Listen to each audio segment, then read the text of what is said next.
So you want to use frames in Canva. We're going to do so for wall art mockups and t-shirt mockups. Now to get the frames, go to elements down the side here and then just search for frames.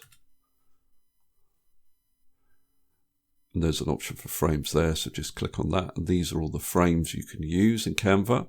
So we want to use this square frame. So I'm just going to drag it on to the mockup.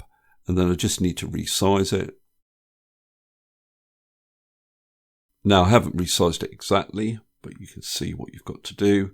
And if I go to uploads, all I have to do is drag and drop the particular picture I want to put in the frame into my mockup, and it'll snap into place. Now if you want to reposition the picture within the frame, just double click on it, and then you can drag it up or down or to the side. Now in this mockup, I want to retain this shadow and light feature within the frame just to make it more realistic.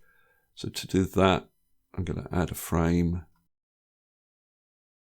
But what I'm going to do is select the frame, then go to transparency and slightly increase the transparency. And you can see that I'm starting to see that shadow and light feature within the frame. Now the lower I take this number, the more I can see that effect.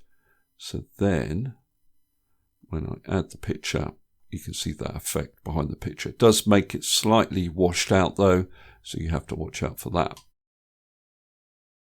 Now you can have multiple frames on a slide, and then it would just be a matter of dragging and dropping into the relevant frame.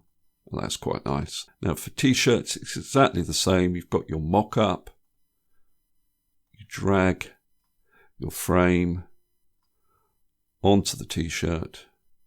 And again, you'd probably change the transparency a little bit. And then all you do is you drag and drop your design onto the t-shirt. Now to reuse these frames, just select the frame, press delete on your keyboard. It deletes the actual image within the frame rather than the frame itself. If you press delete again, it will delete the frame. You don't want to do that. And then it's just a matter of dragging on a new design. I'll drag on the same one just to show you that it works. I'll do the same for pictures. Select the frame, press delete, and then drag on a new image.